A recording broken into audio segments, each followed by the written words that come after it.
मोक्षमार्गस्य नेतारं भेत्तारं कर्मभूभृतां ज्ञातारं विश्वतत्त्वानां वन्दे तद्गुणलब्धये।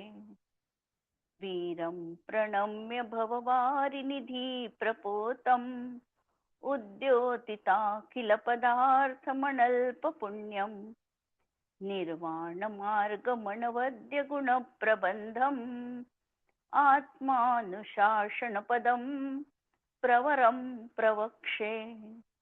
लक्ष्मीनिवासनिलयं विलीनविलयं निधाय हृदि वीरम् आत्मानुशासनमहं वक्षे मोक्षाय भव्यानाम्। अंतिम शासन नायक 1008 भगवान महावीर स्वामी की जय। द्वादशांग श्रुत देवी की जय। स्वाध्याय कक्ष संपेपर्यंत आपणा सर्वांना चतुर्विध आहाराचा त्याग असणार आहे। आत्मानुशासन हा ग्रंथ आम्ही बघतो आहे आणि या ग्रंथामध्ये आचार्यांनी 4 आराधनांचं स्वरूप स्पष्ट करणार आहे। आचार्य गुणभद्र स्वामी प्रभाचंद्र या आचार्यांची यांच्यावर टीका रचलेली आहे संस्कृत मध्ये। आणि धर्माचं स्वरूप जीवनात असेल किंवा धर्म जीवनात जागृत असेल तर व्यक्ती सात्विक सोज्वळ असते। हे काल आपण बघितलं की धर्म जोपर्यंत जीवनात आहे, अंतरंगामध्ये धारण केलेला आहे, तोपर्यंत कुठल्याही प्रकारची प्रतिकूल परिस्थिती जीवनात आली तरी ती व्यक्ती त्याचं दोषारोपण दुसऱ्यावर करत नाही। कारण ती हे नक्की जाणून आहे की हे माझं पूर्वकृत कर्म आहे आणि त्याचं फळ मला भोगावं लागत आहे। सीतेच्या जीवनात किंवा रामाच्या जीवनात 14 वर्षाचा वनवास भोगावा लागला।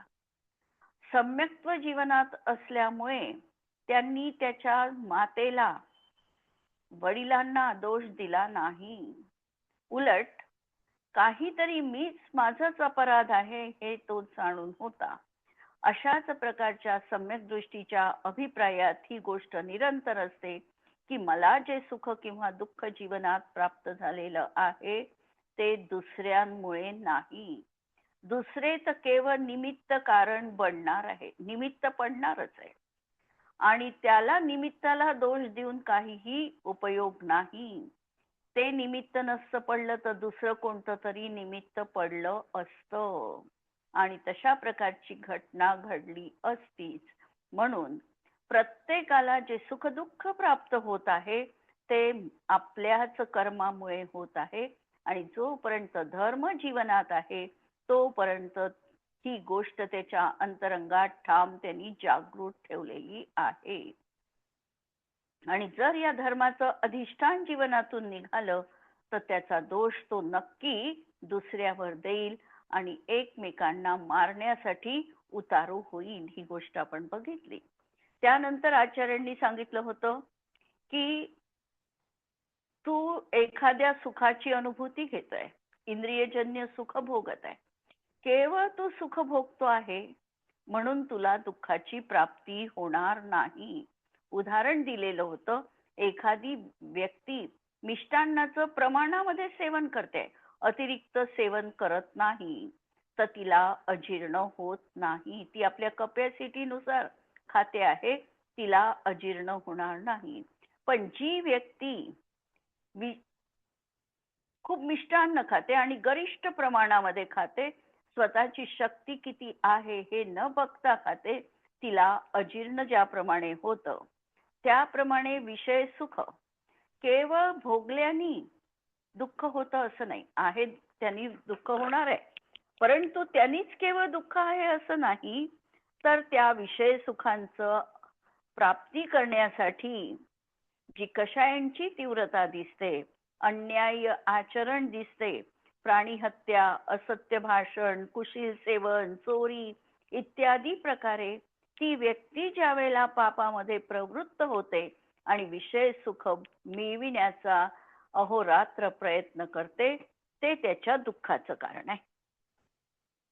आणि जर पूर्वकृत धर्माच्या प्रभावाने त्याला जी सामग्री प्राप्त झालेली आहे त्याचा जर त्यांनी अत्यंत मर्यादित प्रमाणात संतोष धारण करून धर्माचा घात न करता अनासक्तीपूर्वक विषय सेवन केले तर त्याला विशेष पाप लागत नाही.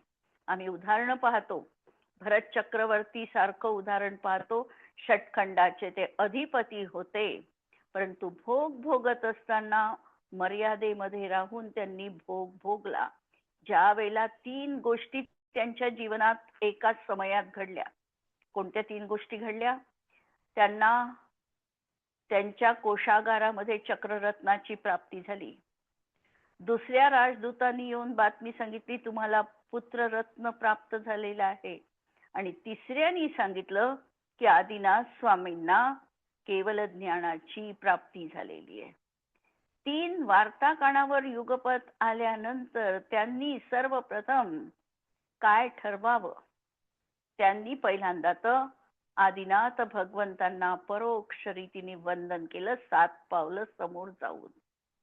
धर्माला प्रथम स्थान दिलं आणि नियोग होता त्यांच्या जीवनात, म्हणून चक्ररत्नाची पण पूजा त्यांना करावी लागली, पुत्रमुख पण पाहावं लागलं.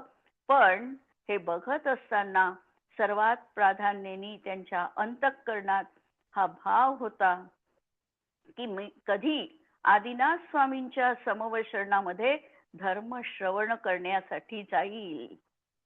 पण नियोग असा होता की त्यांना पहिल्यांदा दिग्विजयासाठी बाहेर पडावं लागलं.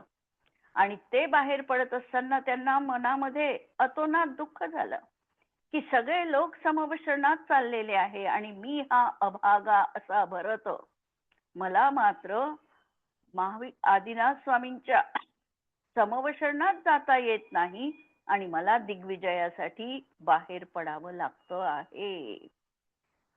म्हणजे सगळी एवढी अनुकूलता असताना सुद्धा धर्माची जी अनिवार्य ओढ त्यांच्या अंतरंगामध्ये होती, त्यामुळे त्यांना सुख भोगतानाही किंवा षटखंडाचं राज्य भोगतानाही दुःख थोड्याफार प्रमाणात झालं, म्हणजे कर्मबंध थोड्याफार प्रमाणात झाला. अशा तऱ्हेने इंद्रादिकांचंही आम्हाला उदाहरण बघता येईल. अनेक उदाहरणं आम्हाला अशा तऱ्हेची दिसतात. भोगभूमीत जीव आहे. भोगभूमीत जीवांना तर सगळ्या प्रकारची सुख सुविधा मिळते, पण ते अत्यंत सात्विक पद्धतीने आपला जीवन व्यापार करतात आणि म्हणून ते नक्की भोगभूमीत जीव मेल्यानंतर काय धारण करतात? भोगभूमीत जीव मेल्यानंतर कुठे जातात? त्यांचं तर निश्चित आहे, ते देवच बनतात. भोगभूमीमधले मनुष्य किंवा तिर्यंच मेल्यानंतर त्यांची अत्यंत शुभलेशा असते, त्यामुळे ते देव बनतात. आणि जे मिथ्यादृष्टी तिथे असतील भोगभूमीमध्ये ते भवनत्रिकामधले देव बनतात आणि जे सम्यक दृष्टी जीव असतील ते पहिल्या आणि दुसऱ्या स्वर्गामध्ये देव वैमानिक जातीचे देव बनतात. त्याच्या पुढे ते जात नाही भोगभूमीत जीव, कारण व्रत नसतात, त्यामुळे वरच्या स्वर्गामध्ये जात नाही. पण भवनत्रिकामध्ये आणि सौधर्म ईशान इंद्रामध्ये त्यांचा जन्म होतो. तर अशा प्रकारे परिणामांची मंदता, तेही सुख भोगत आहे, त्यांनाही संयम पाळता येत नाही, पण तरी देखील अंतरंगामध्ये सात्विक भाव आहे, अभिप्राय त्यांचा काहींचा समीचीन आहे आणि त्यामुळे त्यांना अशा प्रकारचा पुढचा भाव प्राप्त होतो. आणि जर तेच एखादी व्यक्ती हे उपादेय बुद्धी त्याच्या जीवनात नाही, विवेकपूर्ण आचरण नाही, अनासक्तीने तो व्यवहार करतो आहे, आसक्तीपूर्ण व्यवहार त्याच्या जीवनात आहे, तसा जीव धर्माचा घात करतो आणि मिथ्यात्वाच्या तीव्र उदयामुळे 7व्या नरकामध्ये देखील जाऊ शकतो. आम्हाला तंदुल मत्स्य आणि महामत्स्याची कथा माहिती आहे. आम्हाला प्रथमानुयोगामध्ये सगळे दाखले मिळतात. प्रथमानुयोग सांगतं की तो महामत्स्य ज्याच्या तोंडात अनेक मासे येत जात होते, पण त्याला त्याची पर्वा नव्हती, त्याला भूक असेल तेव्हाच तो खात होता. आणि त्याच्या कानात असणारा तो छोटासा तंदुल मत्स्य त्याच्या मनामध्ये मात्र भाव होतो की हा कसा मूर्ख आहे, हा सगळ्यांना सोडून देतो, मी याच्या जागी असतो तर. हा भाव त्याचा सातत्याने राहतो आणि त्या परिणामांनी तो 7व्या नरकात जातो आणि महामत्स मात्र नाही जात. तर अशा प्रकारची जीवनामध्ये परिणती असते. किंवा एखादी व्यक्ती व्यसनांच्या जर अधीन झाली असेल तर तीही सुख भोगताना अशा प्रकारे काय करते, तर कर्मबंध तीव्रतेने करून घेते. अशा प्रकारचा हा श्लोक आपण 27 नंबरचा बघितलेला आहे. आता पुढचा श्लोक पहा की या ठिकाणी असा कुणी तर्क करेल की शिकार आदी हिंसारूप कार्यांनी धर्माच्या समान सुख होते, हे आम्हाला वाटतं. म्हणजे आम्हाला देखील शिकार करण्यात आनंद वाटतो किंवा अनेक गोष्टी अशा आहेत की ज्या करताना आम्हाला अतिशय आनंद होतो. मग आता धर्माच्या घातक आरंभाधिकांना पाप का म्हणतात? कारण जे पापाचे कारण आहे ते सुखाचं कारण असू शकत नाही. शिकारादी कार्य हे आचार्य सांगतात की हे प्रत्यक्ष दुःखाचं कारण आहे आणि जे दुःखाचं कारण आहे, पापाचं कारण आहे, ते सुखाचं कारण असू शकत नाही. 28 नंबरची गाथा. अपेतन मृगयादिकं यदि तव प्रत्यक्ष दुःखास्पदं पापेराचरितं पुरातिभयदं सौख्याय संकल्पतः संकल्पं तमनुज्झुतेन्द्रियसुखे रासे निवृत्ते धीधने धर्मे कर्मणि किं करोति न भवान् लोकद्वये श्रेयसी. एतत् हे दिसणारे परिदृश्यमानम मृगयादिकम शिकार वगैरे कार्य, खोटं बोलणं आदी कार्य, चोरी करणं इत्यादी हे प्रत्यक्ष दुःखास्पदम, हे तर प्रत्यक्षात दुःखाचं स्थान आहे. तसेही अगदी आमच्या बालबोध पाठमालेमध्ये 7 व्यसनं सांगितलेली आहे. या 7 व्यसनामध्ये जुवा खेळणे, आज ज्याला आपण खूप वरच्या स्टँडर्डचं मानतो एक प्रकारे, तशा प्रकारची, नंतर मांस खाणे, दारू पिणे, शिकार करणे, वेश्यागमन करणे, चोरी करणे आणि परस्त्री सेवन करणे, या 7 गोष्टींना व्यसनामध्ये टाकलेलं आहे. आणि व्यसन त्याला म्हणायचं की जे केल्याशिवाय आम्हाला चैन पडत नाही, ती करण्याची अनिवार्य उत्सुकता, ओढ, केलं नाही तर आम्ही बेचैन होतो, अशा प्रकारची जिथे गोष्ट घडते त्याला व्यसन म्हणायचं. आणि व्यसन हा शब्द वाईट कार्यांसाठीच वापरला जातो. या ठिकाणी देखील हे सांगतात की जर एखाद्याला चोरी करण्याचं व्यसन जडलं, एखाद्याला शिकार करण्याचं व्यसन जडलं, तर ते व्यसन जीवनातून निघू शकत नाही. कारण वारंवार मन त्याकडे ओढ घेत असतं, त्या गोष्टीपासून सुटणं हे कठीण होतं. आजच्या या काळामध्ये आम्हाला व्यसनांची देखील थोडी व्याख्या बदलावी लागेल. अनेक गोष्टी अशा आहे आज आमच्या जीवनामध्ये की त्या केल्याशिवाय आम्हाला चैन पडत नाही.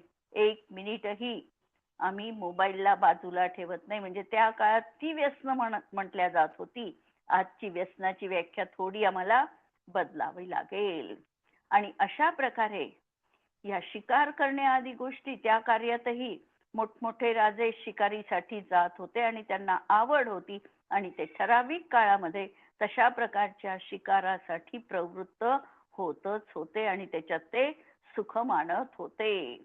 आचार्य सांगतात की हे तव प्रत्यक्ष दुःखास्पदम, ही तर सगळी दुःखाची स्थानं आहे. आणि पापे आचरितम पुरातिभयदम, आणि अशा प्रकारचं पाप जर आम्ही आचरण केलं तर पुरा अतिभयदम, भवांतरामध्ये देखील आम्हाला दुःखाचीच प्राप्ती होणार आहे. म्हणजे ही जी काही आम्ही व्यसन जीवनामध्ये आहे, या काही पाप गोष्टी जीवनात आहे, या जरी आम्हाला वाटत असल्या तात्कालिक सुखाचं कारण आहे, पण ते तात्कालिकही सुखाचं कारण नाही. त्या भवात देखील कुणीही त्यांना चांगलं म्हणत नाही आणि परभवामध्ये देखील त्याच्यामुळे पापाचाच आश्रय होऊ लागलेला आहे. फक्त तू काय केलं, तू त्या ठिकाणी हे सुख आहे अशी तुझी मान्यता केली, असा भ्रम जीवनात निर्माण करून घेतला आणि सौख्याय संकल्पतः तू त्या ठिकाणी सुख आहे अशा प्रकारचा संकल्प केला आहे. वास्तविकतः ते सुख नाही. उदाहरण आम्ही बघू शकतो की कुत्रा आहे आणि कुत्रा हे हाड चघळतो. हाड चघळत असताना वास्तविकतः त्या हाडाच्या कठीणतेमुळे त्याच्या दाढीमधून रक्त येतं आणि त्या रक्ताचा तो आस्वाद घेतो आणि ते हाडच सुखद आहे अशा प्रकारचा तो जीवनात भाव करतो. त्याप्रमाणे जे या व्यसनांमध्ये लिप्त आहे ते देखील असा भाव करतात की या व्यसनांनीच मला सुखाची प्राप्ती होऊ लागलेली आहे. वास्तविकतः ते जे काही आहे ते वास्तविक दुःखालाच कारणीभूत आहे. फक्त यांनी याचा भ्रम करून घेतला आणि म्हणून त्या भ्रमाने तो त्यांना सुखाची साधनं मानत आहे. मग आता आचार्य म्हणतात की संकल्पम तम अनुज्झितो इंद्रिय सुखेही धी धनेही. तू आता असं का नाही करत की ज्या इंद्रिय सुखाची ज्यानी प्राप्ती झालेली आहे किंवा जे धी धनेही बुद्धिवान लोकांकडून ज्याला धर्म म्हणून संबोधलेला आहे अशा कार्यांमध्ये तू हेच सुख आहे अशा प्रकारची मान्यता का बरं करत नाही? जर तिथे तू सुखाची मान्यता करू शकतो आणि दुःख भोगू शकतो तर तू जिथे खरं सुख आहे त्या खऱ्या सुखातच कल्पना करणं की हे खरं सुख आहे आणि यापासूनच मला इहलोक आणि परलोक अशा दोन्ही प्रकारच्या लोकामध्ये श्रेयस मिळणार आहे, प्रेयस मिळणार आहे अशा प्रकारची तू कल्पना जीवनामध्ये का करत नाही? धर्मालाच तू सुख वास्तविकता मान.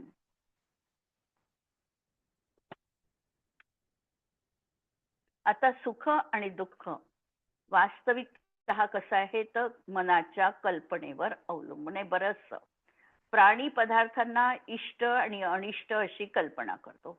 वास्तविकतः पदार्थामध्ये न इष्टपणा आहे न अनिष्टपणा आहे. तरी देखील हा शिकारादी दुष्कृत्यांमध्ये हे सुख आहे अशा प्रकारची कल्पना त्या ठिकाणी करतो आणि म्हणून आचार्य त्याला उपदेश देतात की तू विवेकी लोकांप्रमाणे अहिंसा, सत्य, अचौर्य आदी जे उभय लोकामध्ये सुखकारक आहे आणि ज्यांची सर्व जीव प्रशंसा करतात तेच वास्तविक सुख आहे अशी श्रद्धा करून तू त्याच्यामध्ये प्रवृत्त हो. आता सांगतात शिकारिकांमध्ये आसक्त जीव जे आहे ते अत्यंत निर्दयी असतात हे सांगतात. कारण शिकार करताना प्राणी वध हा एकमेव उद्देश त्या ठिकाणी आहे आणि ज्या वेळेला दुसऱ्या प्राण्यांचा वियोग केला जातो तो वियोग होत असताना त्यांना देखील अत्यंत पीडा, दुःखाची अनुभूती त्या जीवांना होते आणि त्यावेळेला ते करुणेने विलाप करतात. त्यांचा तो विलाप कोणताही असा अहिंसा प्रधानी जीव ऐकू शकत नाही, इतका तो करुण विलाप असतो. आणि शिकारी जे आहे ते निर्ढावलेले असतात, हिंसेमध्ये त्यांची वारंवार प्रवृत्ती होत असते आणि म्हणून ते तो अशा प्रकारचा प्राण्यांचा करुण विलाप पण ऐकू शकत नाही. ते अत्यंत निर्दयी असतात हे सांगतात. भीतमूर्तिर्गत त्राण निर्दोषा देहवित्तकः दंतलग्न तृणाघ्नन्ति मृगिरण्येषु का कथा. ज्या शिकारी ज्या मृगांची हत्या करतो ते मृग स्वयं कसे असतात? मृग म्हणजे हरिण. हरिण कसे असतात तर ते अत्यंत भीती त्यांच्या अंतरंगामध्ये असते म्हणून भीत मूर्ती ही पहिला शब्द ठेवला. मृग जे आहे ते जणू काही भीतीची मूर्ती असतात. भीत हा असा भाववाचक शब्द आहे. भीती ही काही दाखवता येणार नाही. भीती दाखवायची असेल तर कुणाकडे निर्देश केला जाईल? जो अत्यंत कोणत्याही गोष्टीला भिणारा पुरुष आहे त्याला म्हटलं जाईल की भीती पाहायची ना तुला, तर या व्यक्तीला बघ. तर त्याला म्हणता येतं भीत मूर्ती ही. म्हणून जो भीत मूर्ती आहे अशा प्रकारचा. नंतर सांगितला गतत्राणा. भीतमूर्ती मग गतत्राणा म्हणजे ज्याचं रक्षण करणारा जंगलामध्ये कुणीही नाही. प्रत्येक जंगली प्राणी जे आहे त्यांना स्वतःचं रक्षण स्वतःच करावं लागतं. त्यांचा कुणीही बॉडीगार्ड त्या ठिकाणी नसतो. तर असं गतत्राणा म्हणजे रक्षणरहित हा. नंतर कसे आहे, मृग जे आहे, हरिण जे आहे हे निर्दोष आहे. कारण ते मांसभक्षण करत नाही. गवत तृण त्या ठिकाणी खातात. गवताचं किंवा झाडाची पानं त्या ठिकाणी खातात. म्हणून ते निर्दोष हा दोषरहित आहे. आणि देहवित्तका. देहवित्तका की देह हेच त्यांचं धन आहे. त्यांच्याजवळ दुसरा कोणत्याही प्रकारचा परिग्रह असू शकत नाही. कारण जे तिर्यंच गतीतील जीव आहे त्यांच्याजवळ त्यांचा देह हाच एवढा परिग्रह आहे. मनुष्यांच्या जीवनात आम्ही परिग्रहाच्या मागे लागून अतोनात परिग्रह आम्ही जमवतो. परंतु या बाबतीत तिर्यंच गतीतील जीव अत्यंत निर्लोभी म्हणावे लागतील. ते आजच उद्यासाठी देखील ते काहीही जमवत नाही. अशा प्रकारचं देहाचा एवढाच त्यांना परिग्रह आहे. म्हणून देह एव धनम यस्य. देहवित्तका. नंतर काय आहे तर दंत लग्न तृणा. जे ते दंत म्हणजे दातामध्ये, लग्न तृणा जे गवत खाऊन आपलं जीवन यापन करतात. म्हणजे दातामध्ये जे तृण आलं तेवढंच ते खातात. म्हणजे ते असं अगदी ओरबडून खाऊ द्या याही परिस्थितीत ते नसतात. अगदी त्यांची तात्पुरते भुकेचं शमन होईल. दातामध्ये जेवढे काही तृणपत्र येतील तेवढे खाऊन आपला गुजारा करतात. तेवढंच ते खातात. आणि घंटी अशा घात करतात मृगी ही. अशा प्रकारचा. तर अशा त्या हरिणांना देखील जे मारतात असे ते हरिण आहे. निर्दोष आहे, भीतमूर्ती आहे, गतत्राणा आहे, देहवित्तक आहे, दंत लग्न तृणाहा आहे. अशा त्या मृगी ही ध्वंती. मृगांना देखील हे निर्दयी असे शिकारी मारतात. तर अन्येषु का कथा. तर दुसऱ्या जीवांची कथा ती काय सांगावी. या ठिकाणी आचार्य खुलासा करतात की वास्तविकतः या जगामध्ये हे प्रसिद्ध आहे की जे खरे वीर पुरुष असतात ते कायरता प्रगट करणाऱ्यावर शस्त्र चालवत नाही है ना. जे खरे वीर आहे ते तर निशस्त्र व्यक्तीवर पण शस्त्र उगारत नाही. जर दुसऱ्या व्यक्तीशी लढायचं असेल आणि तो खरा शूरवीर असेल तर तो आपल्याच सारखं शस्त्र दुसऱ्याला देखील प्रदान करतो आणि मग त्याच्याशी लढतो. म्हणून खरे वीर पुरुष ते की जे कायरता प्रगट करणाऱ्यावर शस्त्र चालवत नाही. त्यांना शरण देतात.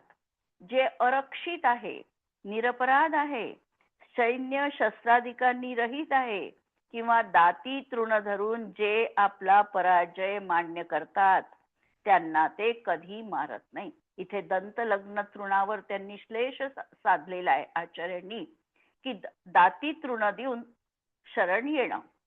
दंत लग्न तृणा हा शब्द वापरून त्यांनी दातात आलेलं तृणच खातात हा एक अर्थ स्पष्ट केला आणि दंत लग्न तृणा हा शब्द ठेवून अशा प्रकारे ते मारणाऱ्याला शरण गेलेले आहे अशा प्रकारचा भाव या ठिकाणी ठेवला. याशिवाय खरे शूरवीर जे असतील ते स्त्रिया आणि बालकांचा पण घात करत नाही. पण खेद या ठिकाणी आचार्य यासाठी व्यक्त करतात की हे शिकारी मात्र सर्वथा याच्या विपरीत वागतात. जिथे वरीलपैकी एकही अवस्था असेल तरी वीर पुरुष त्यांना रक्षण शरण देतात. आणि इथे तर हरिणीमध्ये सर्व अवस्था आहे, म्हणजे ती कायर आहे. पहिल्यांदा सांगितलं भीतमूर्ती आहे म्हणजे कायर आहे, अरक्षित आहे, निरपराध आहे, शस्त्रविहीन आहे, दंतस्थ तृणता आहे आणि तिच्यामध्ये हरिणी आहे म्हणजे स्त्रीपणा आहे. तरी तो शिकारी निर्दयतेने त्यांचा घात करतो. तर त्याचं हे कार्य उभय लोकांमध्ये दुःख देणारं असतं. ज्या वेळेला अशा प्रकारे शिकाऱ्यांची प्रवृत्ती होती त्या काळामध्ये हा ग्रंथ रचले गेले. त्यावेळी राजे लोक होते आणि राजे लोकांचा छंद म्हणून त्यांनी शिकारपणा हा जोपासला होता आणि त्या काळामध्ये हे शास्त्र लिहिल्या गेलेलं आहे. नंतर खोटे बोलणे आणि चोरी करणे या पापांच्या त्यागाची देखील प्रेरणा केलेली आहे. हिंसेच्या त्यागरूप व्रतात दृढता केल्यानंतर पहिल्यांदा तर अहिंसेचं पालन करायला प्रेरणा दिली आणि मग खोटं आणि चोरी यामध्ये देखील दृढता उत्पन्न करण्यासाठी हा श्लोक त्यांनी लिहिलेला आहे. 30 नंबरचा श्लोक पहा. पैशुण्य दैन्य दंभस्तेयानृतपातकादि परिहरात लोकद्वयहितमर्जय धर्मार्थयश सुखार्थायम. पैशुण्यम, पैशुण्यम याचा अर्थ दुष्टता, परपरिवाद. नंतर दैन्य, दैन्य म्हणजे दीनता, गरीबपणा, दैन्य. दंभ म्हणजे वंचना, छल, कपट. स्थेय म्हणजे चोरी, अनृत म्हणजे असत्य, आदि पातकादी परिहारात. अशा प्रकारच्या या पापांनी आणि आदि शब्द जोडून त्याचे जे काही अनेक प्रकारचे अतिचार सांगितलेले आहेत. स्तेन प्रयोग ददावृतात दानविरुद्ध राज्यातिक्रम हिनाधिकमानोन्मान प्रतिरूपक व्यवहार आणि असे जे त्याच्या काही अतिचार सांगितलेले आहे त्या सगळ्यांना जाणून घेऊन तेषाम परिहारात प्रत्येक व्रताच्या अशा प्रकारचे 5-5 अतिचार सांगितलेले आहेत. जर तत्वार्थ सूत्रातला 6वा अध्याय जर आम्ही उघडला तर त्या ठिकाणी व्रताच्या स्थिरतेसाठी भावना पण सांगितलेल्या.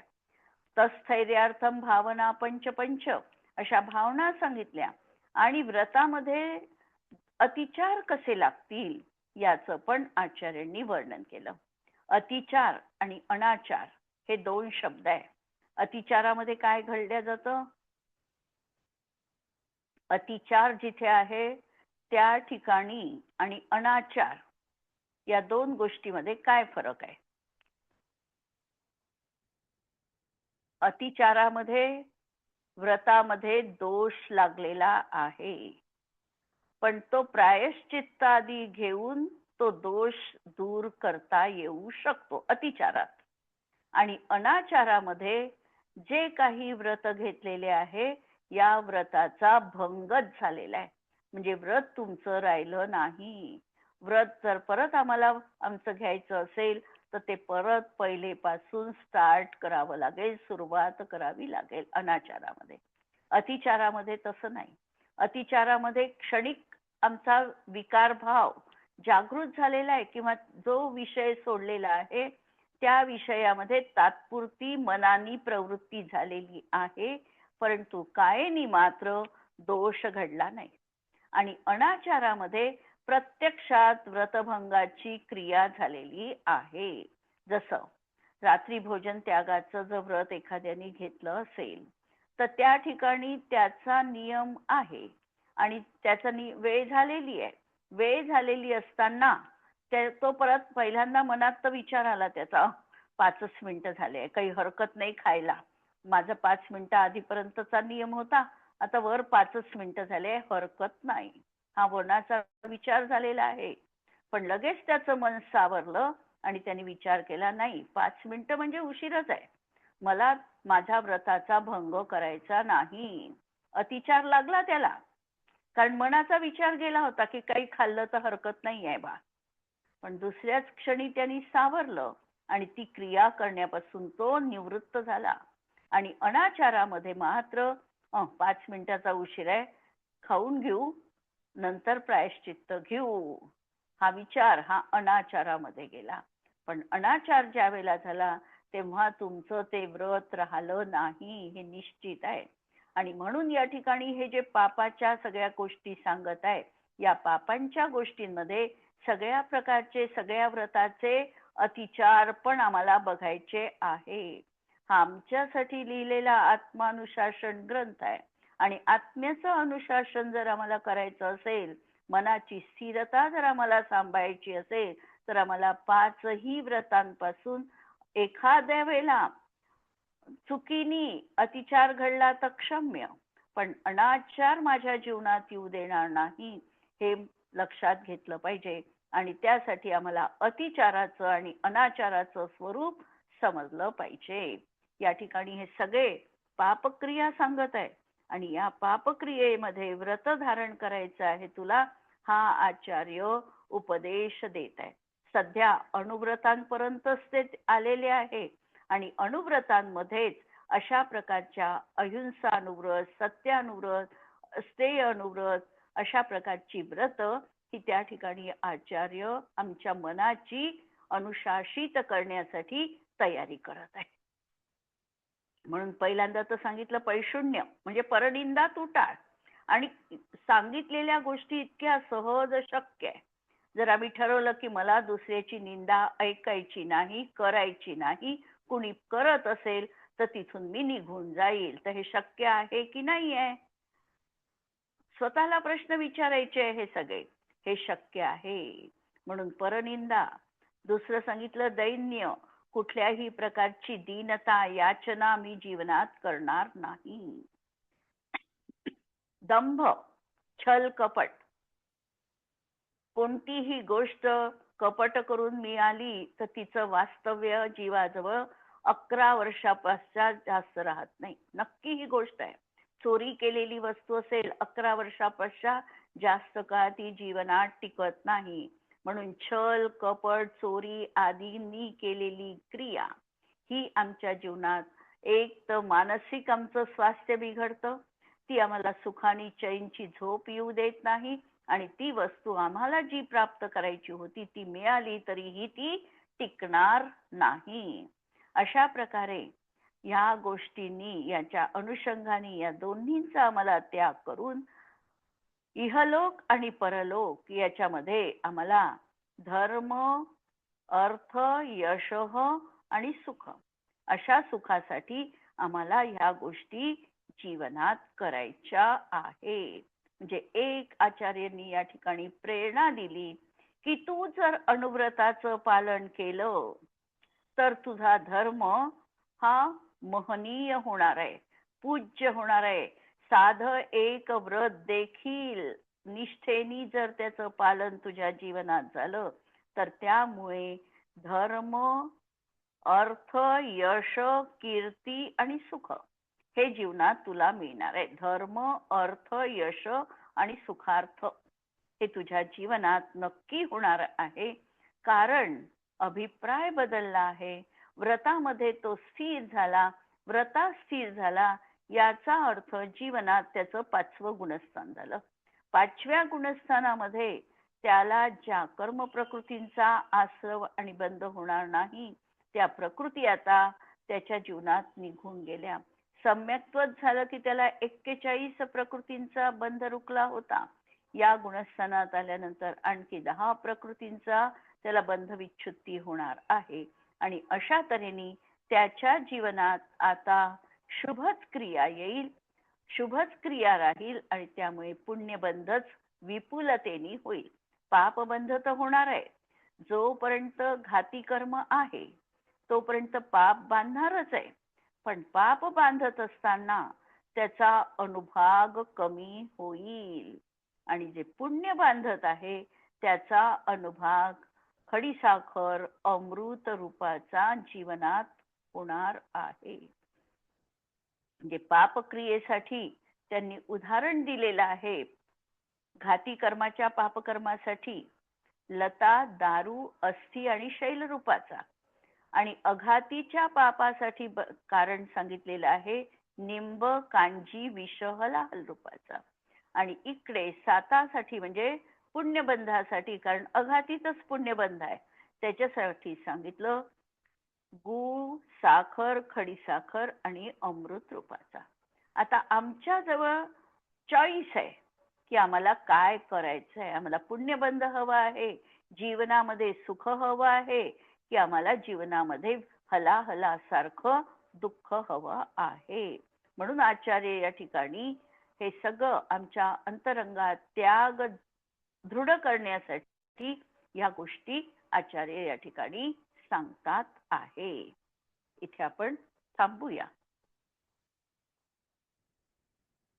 जिनवाणी के ज्ञान ते सुझे लोकालोक, सो जिनवाणी मस्तक नमो सदा देत हूँ को. नमो अरिहंताणम, नमो सिद्धाणम, नमो आयर्याणम, नमो वज्रायाणम, नमो लोए सव्वसाहुणम. सर्वांना जय जिनेंद्र.